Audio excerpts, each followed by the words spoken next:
I know you're just like rushing to get out of here, whatever you need to do. So just get your orders done and leave. And like in that moment, I think I just fractured. Like something about me clicked and was like, Tommy, what are you doing? Like you spent so much time to get to this moment. You've worked so hard to get to this moment, to care, to serve, to love patients. And you walk into this room acting like it's just another thing, just something that you have to get done on your to do list. Ultimately, I was just walking through the motions instead of taking the opportunity and the honor and privilege it was to care for this patient.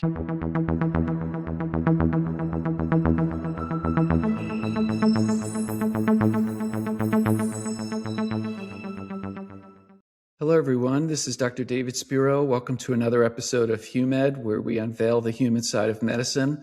I'm incredibly delighted and honored to have Dr. Tommy Martin with us today, who is a former resident, mentee, and now a mentor of mine. He went to medical school at St. George's in the Caribbean, and then we were very, very fortunate to have him as a resident here at UAMS. And that's where I met him, in the pediatric emergency department. And I had an opportunity to spend a bit more time with his wife, Phoebe, who's just awesome, and got to know them on a personal and professional level. And we've recently been reconnected, and I'm incredibly honored and delighted to have him here. He's now works as a hospitalist at Boston Children's Hospital, aka Harvard, as they say in Boston. And not far from where my son lives in Cambridge. And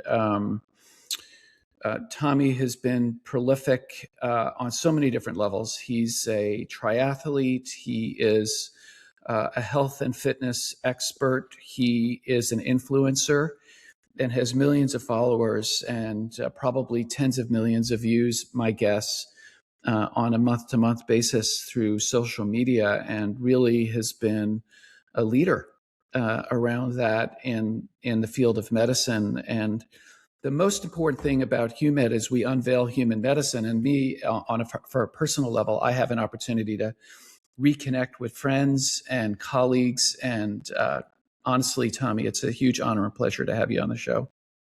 David, it truly is so special. I feel like it's a full circle. The fact that you're such an incredible mentor to myself and to Phoebe, as many maybe do not know that Phoebe initially wanted to go into pediatric emergency medicine. So you're so instrumental in her journey in medicine. And now the fact that you even mentioned me as a mentor in the social media realm was like mind blowing to me. And I just feel so honored to be here and to get to talk to you and just to reconnect.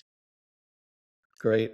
Well, I'd love to hear your story. What story would you like to share with us today?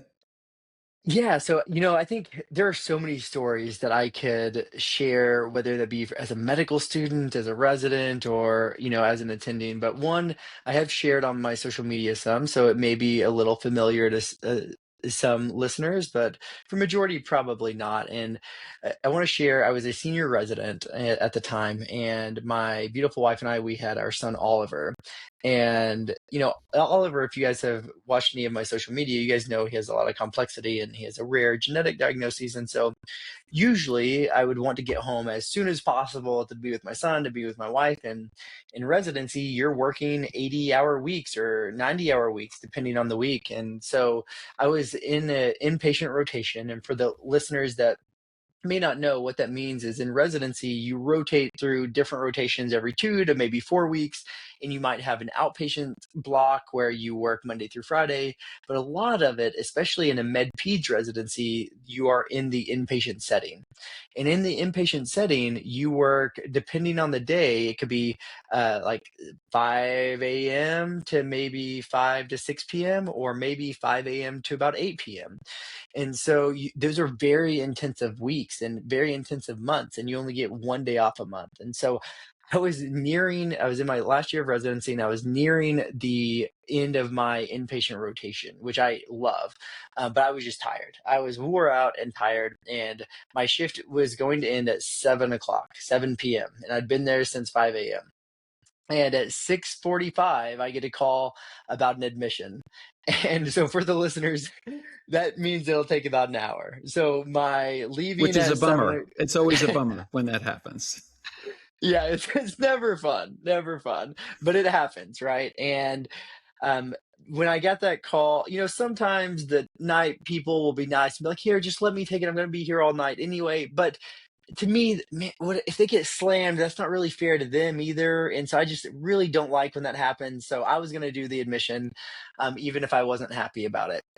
And so I grudgingly went to go do this admission, and I go see this patient, and I just kind of go through the motions, if I'm being completely honest. I get the history, do the orders, and the patient, says to me, I know you're just like rushing to get out of here, whatever you need to do. So just get your orders done and leave. And like in that moment, I think I just fractured. Like something about me clicked and was like, Tommy, what are you doing? Like you spent so much time to get to this moment. You've worked so hard to get to this moment, to care, to serve, to love patients, and you walk into this room acting like it's just another thing, just something that you have to get done on your to-do list. Ultimately, I was just walking through the motions instead of taking the opportunity and the honor and privilege it was to care for this patient.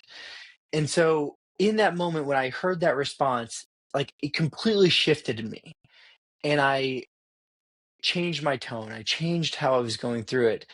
And before I was leaving the room, um, and obviously to protect patient privacy, just big picture, this patient wasn't going to make it. Okay. So they were nearing the end of their life. And so before I leave the room, I talked to the patient. I said, if you could have anything in the world to eat, anything in the world, what would be your last meal? Like, well, what is that you would like be wanting? And they share that with me. And so I leave and I go home. And unfortunately, I did miss Oliver's bedtime and didn't get to see him before he went to bed. And then I got to talk to Phoebe about it. I'm like, Phoebe, I think for a moment, I lost my passion for medicine. Like, Mm, how did this happen? Like, I lost that joy. I lost that excitement to get to see another patient, to care for another patient. And I was like, that's not okay. Um, I like every patient deserves all that we have. And even if all that we have isn't very much, they need to see what that is at that moment. mm, And so I remembered what that patient had told me they wanted for their last meal. And it was um, a very interesting meal. And again, I'm going to story a little bit to protect patients' privacy. Um, but they wanted carrots with lemons. And I'm like, what in the world? Who would want carrots and lemons as their last meal? Like, that's a really interesting meal. And so I didn't even know how to make it, but I went to Walmart at 9 o'clock at night and got carrots and lemons and made this meal of carrots and lemons. And the next day I walk in at 5:30 in the morning, 6 in the morning, bringing this meal. And literally, as soon as I step into the room, the patient says, "Oh my gosh, oh my gosh." I'm like, "Oh, are you okay? What's going on? What, like, are you okay?" And they said, "You did it." I'm like, "What do you mean?" They said, "You made carrots with lemons. mm, That's what my family made for me when I was a little child. And that's the last thing that I want before I leave this world, is to be able to eat that and to reminisce all the memories of mm, my family." And I had the opportunity to sit down with them, to it actually wasn't that bad, but to eat that meal with them and to share that moment with them. And now anytime that I'm rushed or I feel like I just gotta get out of the hospital, I reflect back on that every single patient deserves kindness, love, respect, and our undivided attention to spend with them. And so that story has stuck with me throughout my last year of residency, throughout all of my attendinghood, to really remember the humanity in medicine. In that moment, has made every moment in medicine seem so alive, so electric, so just like such an honor and such a privilege, that it's really hard to forget now. It's funny because as we practice medicine, patients teach us. And this patient taught you something. And it seemed like there are not every patient teaches us things. I recently had a patient that I'll share with you all who was also at the end of my shift. Actually, it was my last shift that I worked a couple days ago, and he came in as a behavioral health emergency, and he, again, without getting into details, he and his family were victims of domestic violence, and that was really the primary problem. And he sat with me and opened up and talked to me about what his life was like when I asked him about why he was here. Because oftentimes when I see kids with behavioral health emergencies, I'll ask them, why are you here? Just open-ended question. And one of the things that sort of struck me, I became very emotional when he shared this with me, because and I had a sense of helplessness listening to his story, because I had a feeling I wasn't going to be able to fix his problem, short or long term. Maybe short term, but not long term. But you said something, and I resonated with him. And actually, what connected the story to your story is I also ask specifically the behavioral health patients, "Can I get you anything to eat?"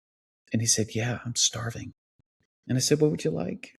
And he said, "I want a sandwich, and do you have any ice cream?" And something of this nature. And I brought him some food, and I sat down and I hung out with this patient longer than I probably should have, because I had other things going on, to just In hang the out with emergency him. department, I'm Well, sure. Yeah. just to hang out with him while Yeah. he ate, and it was a very special moment for me, and it brought to me almost the same point that you raised, which is that we're here to serve. You said something that was one of the most beautiful things that I've heard since I started HUMED, which is we're here to care, serve, and love patients.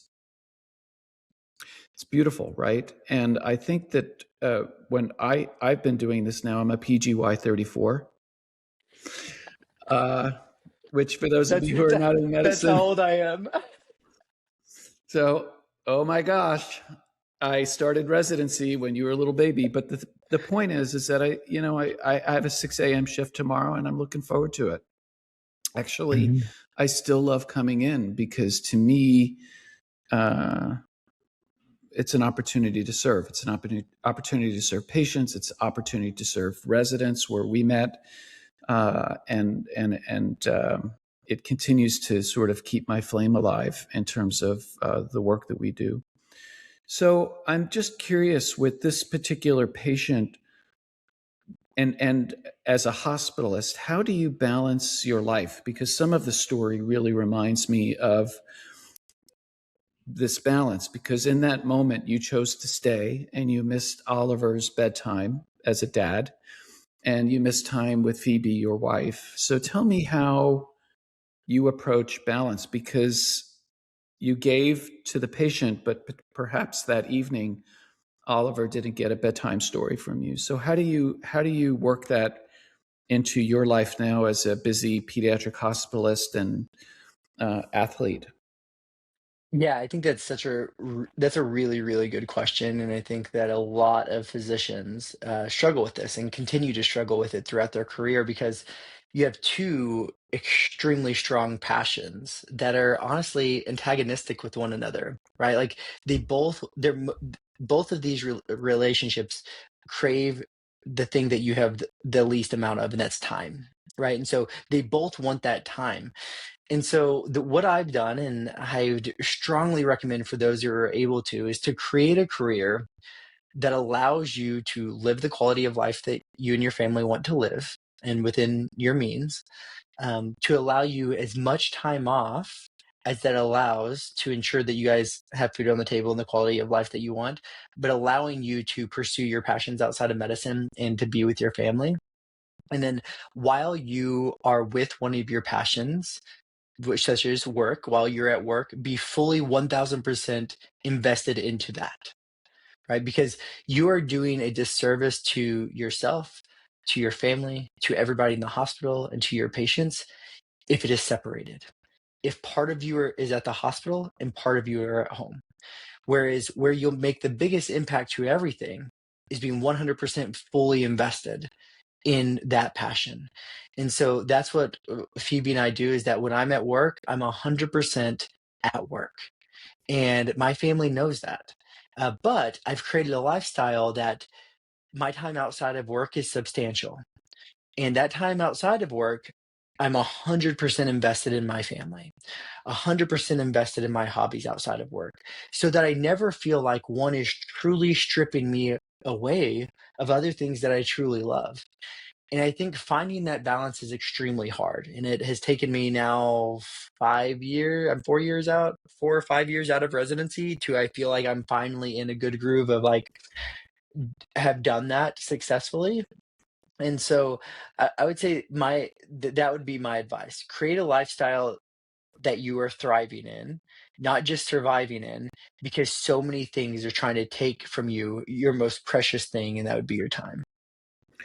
You had talked about how your this particular patient allowed you to, and it reminds you every day of what it's like to be in service and Mhm. to be present. And I think all of that is sage wisdom. You have shared on social media and with me around the fact that Oliver, your child, has some special needs. And how do you balance that? And what has Oliver taught you as a parent and as a human? And how do you bring the learnings of a parent with a child with special needs back into the work you do as a pediatrician at a very, very high end hospital where you're seeing kids from all over the world flown in to Yeah. be managed at Boston Children's, which, for those of you that don't know, is one of the top two pediatric hospitals in the world, not alone just in the United States, but in the world. And so I'm curious because when I became a dad, it changed everything for me. And I have learned how to be patient. There's so many things I've learned. And I'm just curious how that's changed your perspective on being a pediatric hospitalist. Yeah, it even just thinking about it almost brings me to tears. There's a couple different things here, and one is being a parent will change everything. Like for the rest of your life, you will never see the world the same as you did. And being a parent alone made me far better of a doctor than I ever could have been without being a parent. Now, being a parent to a child with a rare genetic disorder and special needs and autism has made me far better of a doctor than I ever would have been without those things. And the only way that I could truly describe it uh, is that I truly believe that I never saw the world in color, that I was seeing the world in such gray until I had Oliver, who showed me just how beautiful everything about the world is, how the feel of sand running through your fingers and dropping can be so magical. The way that your body feels when you're swinging on a swing set and could experience such joy that is like palpable just seeing it. The way that Oliver's showed me like how resilient someone could truly be and still smile. To go through such hardship and still have such joy. And so now every time I see a patient, a family that are going through these hardships, I believe I'm able to give them some of that joy, give them some of that hope, share in their sufferings because I've been through some of that. I've experienced some of that. Relate with them in ways that maybe I couldn't if I didn't have a son with this. Oliver has literally changed the way I view every aspect of life. Mm. And I am so forever grateful for that. Um, on a more like tangible way, the way I teach residents, it's no longer a child with a rare genetic disorder. No. What is that disorder? What do we need to be looking for from that disorder? Mm. What like are some of the other body systems that could be affected? Like, does this have anything to do with why they're admitted? If we don't know that, why do we not know that? Like, if I was that child's parent, I would want you to know that. And I don't know if I'd have that same outlook if I didn't have my son Oliver, right? Um, or a child that may have autism that is struggling to wear a mask, in the hospital. Instead of getting frustrated, like, "Well, just put the mask on and leave it on." Well, maybe you don't understand that they feel so intensely that their body literally cannot handle the sensation of that on their face, right? And so, like, every aspect, I think, of Oliver has taught me so many things in medicine. I could talk about this forever. Do you ever feel comfortable, or do you share when you see children who have similar issues or are struggling with similar things? Do you ever share your own personal story in the patient setting? Yeah, I do. I probably take a very different approach to medicine than a lot of people. And so one is that it is true I'm a doctor, but I'm human before I'm a doctor. And when I'm able to show my humanity and my vulnerability and sharing that with patient's family in the correct time and moment, I believe it can be a very powerful relationship and tool. Now, you should never take away from what a family's going through, and you should never make the visit about you and your life and what you're going through. But if the opportunity arises to bond with a family over similar hardship, um, then I definitely do. And the other thing is advocacy, right? Like Oliver needed lots of therapies, and we had to fight to ensure he received all those therapies. And so when I encounter patients that maybe their child needs help getting PT, OT, speech therapy, vision therapy, like all these things, and the school district's like, like we could do all this, then helping them learn how to advocate for that. Say, like, look, I've been through this. We had to fight. We had to hire a lawyer. We had to do all this. Let me walk with you through this.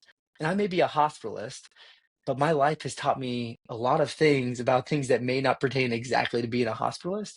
And at the end of the day, when I'm a patient's doctor, yes, I'm the doctor about the acute thing that brought them into the hospital, but I'm also a doctor for everything else if needed and I'm able to. That's really it's really beautiful. I My wife and I watched a show over the last few years called Love on the Spectrum, which is a show about adults with autism and finding love. And when I first heard about it and thought about it, I was wondering, is this? It's a reality show. It's real. And I was initially concerned that the producers or the show is really taking advantage of people with people who are on the spectrum. And after watching the show, I really became incredibly sensitized to how beautiful things are in the world of autism, and especially with young adults, and how young adults with autism can actually have full and happy lives. And I've learned a lot about some of the struggles with folks with autism, and also over the past 5 or 10 years in my field, in our field of pediatrics, I've learned that probably what we call a spectrum disorder, around sensory issues and other learning issues, I think is probably more common than we have ever thought. In other words, I, I feel like in some ways, I've always, like, my mother would cut my sandwiches because I wouldn't like the crusts. So I would always have my sandwiches cut, and I would never want to eat the crusts of the bread. And when I get to the beach, I don't like sand on my toes. So actually, I think that I have some form of Neurodivergent. Yeah. I'm divergent, Yeah. or neurodivergent, which is probably the Yeah. correct term. And I think that maybe we are all, or most of us, have some degree of neurodivergence. What do you think? Yeah, I would agree that many more than we ever would have thought or classified before, definitely. And I think the awareness about it has definitely helped people to realize, oh, like I am a little neurodivergent.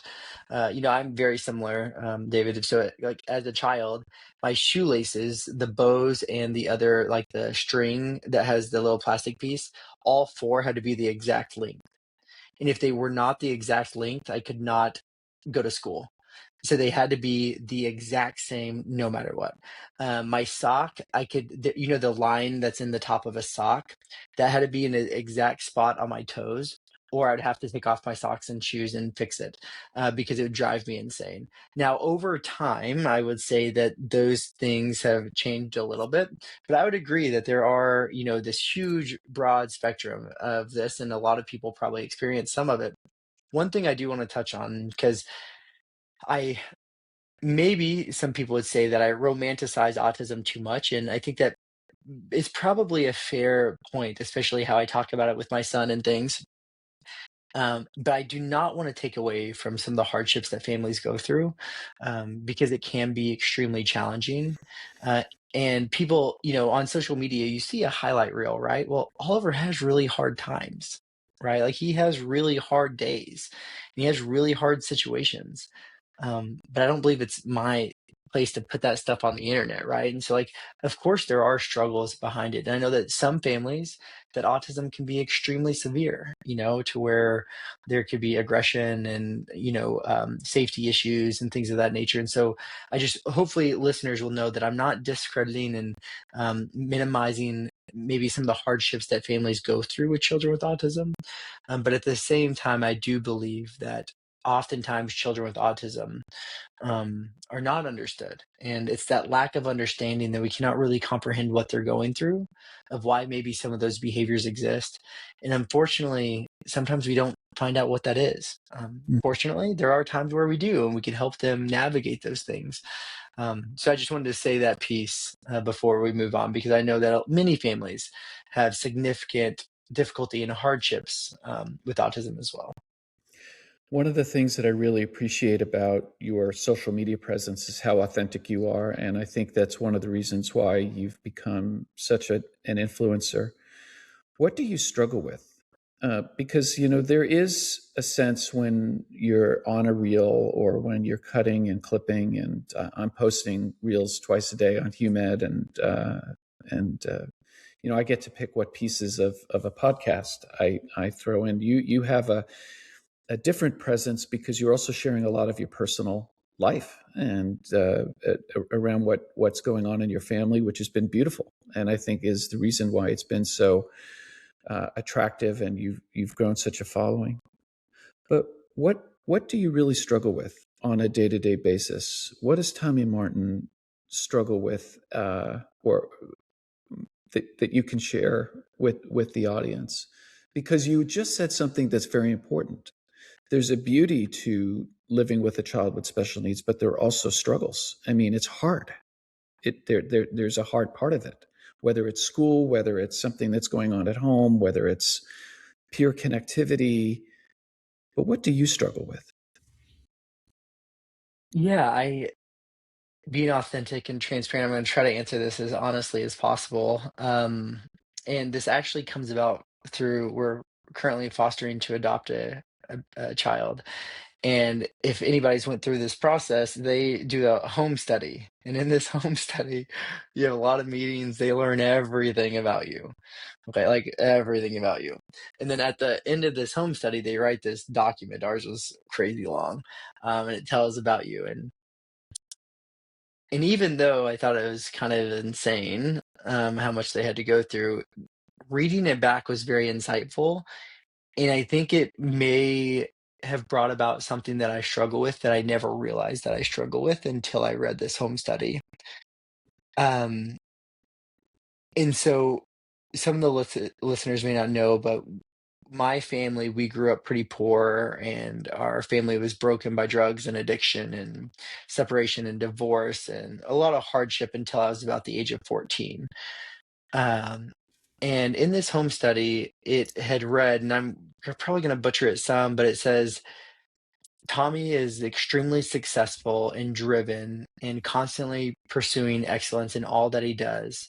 That likely could stem from the reminder of the hardship and the failure that his family has as a child, constantly trying to gain approval or success that would validate everything that he'd been through, or something along those lines.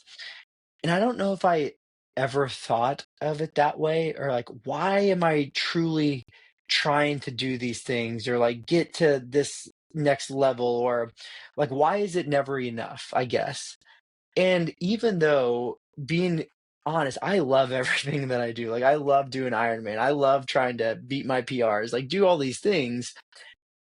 Is it truly that innately or something subconsciously in me is struggling with maybe unresolved trauma that I experienced as a child? Hmm.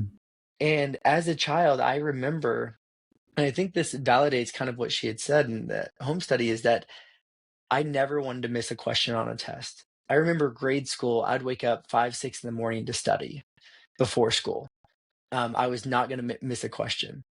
After class, I would study. I was not going to have anything but all A's. In high school, I had to be the president of every club. I had to be valedictorian. I had to do all these, be the, best at everything. And I think there's probably a lot of truth to what she had said. Hmm. Um, and now how to unpack that, how to change that, especially when it truly does make me so happy, like pursuing all these things that I love doing. I think there is probably some truth to that. So I think subconsciously, I probably struggle with the need for success for some reason.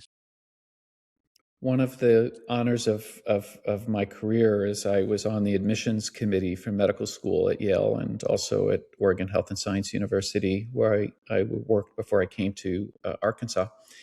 And one of the students, pre-med students that I interviewed was trying to get into medical school, was homeless for a number of years with his mother and was raised by a single mom and struggled. And I asked him during the interview, I said, how did you get to this point? He had straight A's. He did really well in college and really impressed me. And he said to me, the most important thing that happened was he met a physician at an urgent care center that mentored him, that really recognized his intelligence and his potential. And that was something that really empowered him to go to college, which wasn't even on his radar when he was in his teens, and then pursue medicine.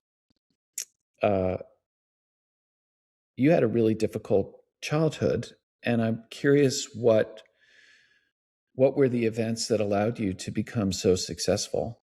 Because that's really hard. Uh, was it a mentor? Was there something in your life that actually really propelled you to get to the point of where you are now working at Harvard? Yeah, I think there's quite a few different things. One, I'd say, even though my family had hardship, both my mom and dad taught me such extremely valuable lessons from a very young age. And so I saw my mom and dad, they opened a scrapyard, and they would work extremely early in the morning till late at night, and they'd come home black head to toe in grease and oil. And they really showed me what hard work looks like.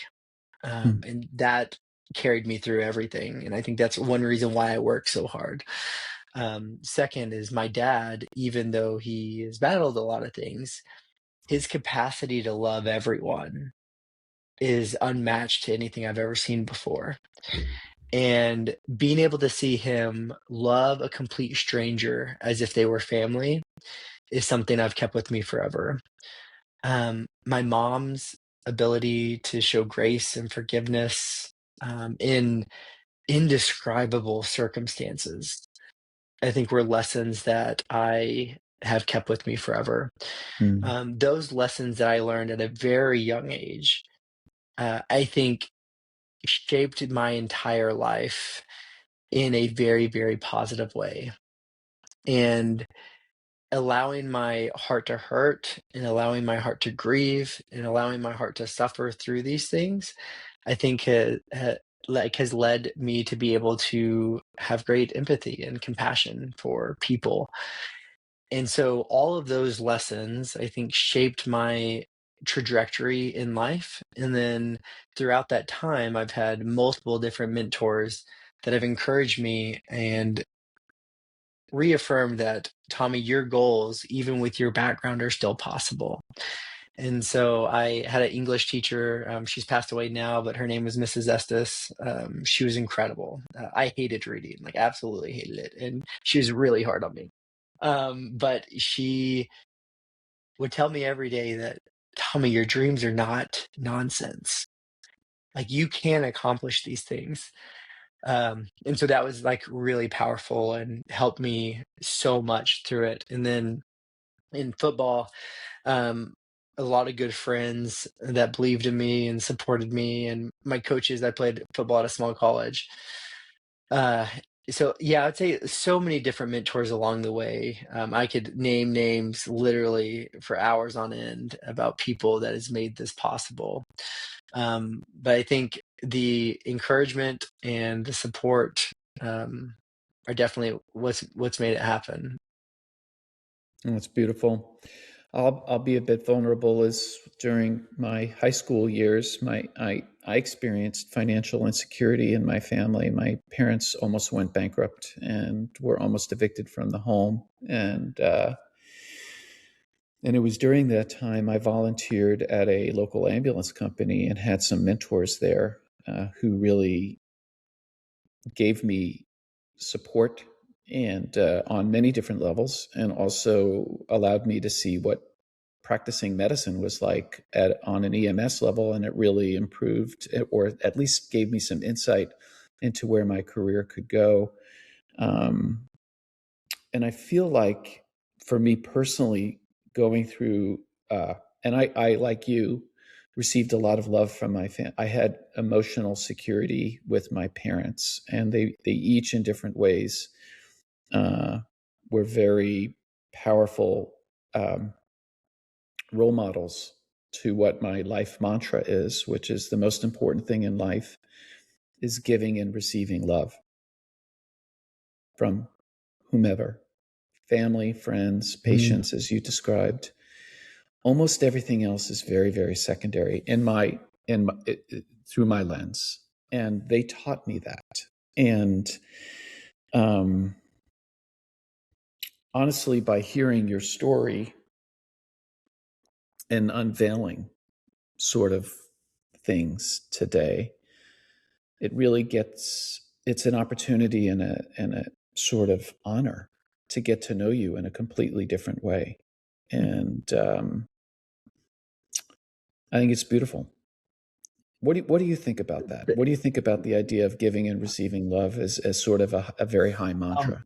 oh, I think it is the best mantra that anybody should have. And so as you were saying that, I wanted to pull up one of my favorite quotes or Bible verses. For those that may not be religious, I still think you could take so much from this, and it goes right with David's life mantra, and that is, if I could speak all the languages of the earth and of angels, but didn't love others, I would only be a noisy gong or a clanging cymbal. If I had the gift of prophecy, and if I understood all of God's secret plans and possessed all the knowledge in the world, and if I had such faith that I could move mountains, but I didn't love others, I would be nothing. If I gave everything that I had to the poor and even sacrificed my body so that I could boast about it, but if I didn't love others, I would have gained nothing. And I think that these verses, what they demonstrate and what he's writing here is that love is everything. Mm, Like you can do all of these crazy things. Like if I accomplish everything on my list of things that I want to accomplish, like every fitness goal, every academic accolade that I could achieve, become a professor of medicine. If I do all these things but don't have love, I've done nothing. Mm. And I would say that I tried to live a life mantra very similarly. And I think that it definitely applies to the world in medicine. And one of the things that I say a lot, especially to resident physicians, is that I truly believe that oftentimes in medicine, the most important things you do in medicine have very little to do with medicine. And that is spending time at the bedside with your patients, getting to know their favorite hobbies, getting to know what brings them joy, getting to know what they want to do on the weekend, what they want to do when they get out of the hospital, getting to know their family. I believe I could be wrong and my patients could tell me, but I think I've probably provided so much more healing um, from time with them at the bedside than I have from ordering a certain medication. Anybody can look up evidence-based medicine and order whatever it is that you need, right? Like anybody can learn to do a certain procedure, but the people that truly choose to love their patients and demonstrate that with time at the bedside, I think are the ones that are truly bringing real healing. Beautiful. I always tell the residents the same thing in so many different ways. We're aligned because, especially in the emergency department, we have very brief interactions with families. And what I tell the residents is the most important thing that I do is bring kids something to eat or offer a personal connection or engage with my patients in a way that's meaningful to me and to them bidirectionally. And the medications we order, and getting back to your story, what a beautiful thing to make carrots and lemons for this patient who did not have much time left on this earth. And that was a way for you to connect, because humans connect through food very often. And we sit down and eat together and share a meal. And I felt very connected to this child who was suffering from domestic violence by bringing this child a sandwich and sitting down and um, being present with him while he ate. And it's those human moments that I think is the most, to me, as a PGY34, is the most deeply connecting experience, and why I still love to wake up early in the morning and go in and just be there. So, I think without those moments, medicine's not worth it, yeah. right? Like without that human connection, it's not worth the over a decade of training, over the 200, 300, $400,000 in debt. It's not worth the sacrifice of the time with your child and missing a bedtime story.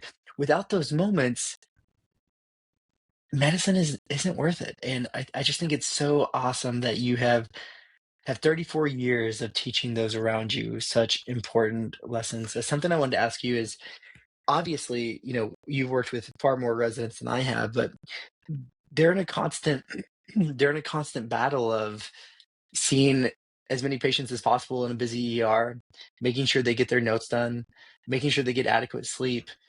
So, like, how do you teach and train them to look? Take 2 minutes to share a popsicle with this kid. Take, like it's not gonna sacrifice that much of your life, but it will give you so much in return. Like, how do you get them to do that or teach them that? Well, I oftentimes will bring residents with me, because for those of you that don't know, when you're at least at the resident level, you'll walk in oftentimes as the first physician to see the patient, and then you'll come and present to an attending, which is me. And they'll present the story, and oftentimes they'll present and then they go off and do other things, and then I go and verify alone.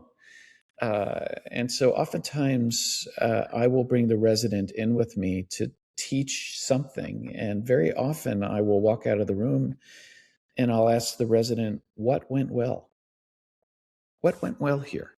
Because it seems like things went well. Let's name it.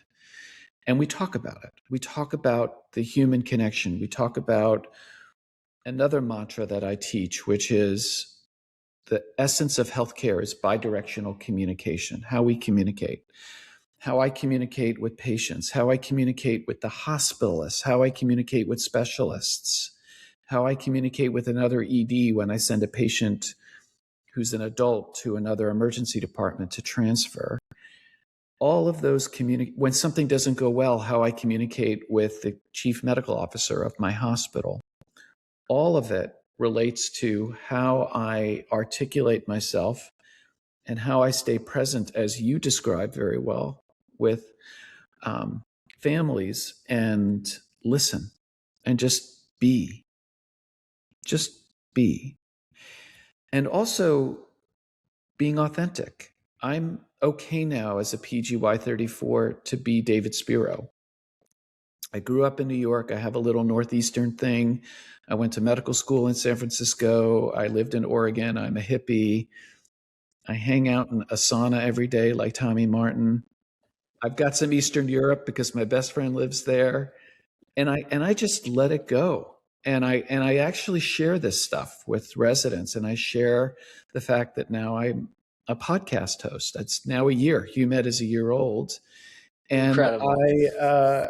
I share that I have 78,000 subscribers because I'm on YouTube, and I'm really happy about that and proud of it. But I'm also I'm an open book because life is too short to not be open. I just want to be an open book at this point in my life, be as authentic as possible. And I take that with me to the bedside, and the beauty of what we do. And I think like the spiritual magic where I feel close to God, some higher spiritual being. I'm Jewish, but I do believe in a very higher spiritual being. I feel the closest to that when I am in the emergency department and I am teaching, I'm providing care, and I'm being a human being with my families. That to me is, and as you described it, to care for, to serve, and to love. That's it. That's sort of the essence. It's so sage what you said. So, well, I, we'll I end. couldn't agree more. We're going to end there. You're a busy guy. I'm busy. We're all busy. You're extremely busy. And I'm honored to have spent this time with you, being present. And I feel like I know you now in such a different way. And you're a beautiful human being. And you, on so many different levels, the way you parent, the way you are a husband to another beautiful human being, Phoebe, and the way you are with your families. The world is very lucky to have you on so many different levels, Tommy Martin, and huge honor to have you on the show today. Well, David, I truly thank you for the opportunity. It's been so nice to connect, and I'll be in Arkansas in September, so I hope that we can see each other then. But one thing that you had just said to me that I thought was so meaningful to me is that the world is lucky to have me, and I hope that every one of the listeners know that the world is lucky to have you. Like Mm. each of you listening and watching this, the world is so lucky to have you. And I'm sure David would echo this, and we're just thankful that you care enough to listen to what we're talking about here on this podcast. All right. For Yeah. those of you listening, please hit subscribe if you're not subscribing, and join us on Apple and Spotify, and follow Tommy Martin on social media. I do, and I love listening to his stories. And I hope you all have a great rest of the day. Thanks for listening to HUMED with David Spiro, MD. If you like this episode, make sure you're subscribed on Spotify, Apple, or your favorite podcast platform. The video versions are also available on YouTube. Make sure you subscribe and hit the bell there so that you never miss a future episode.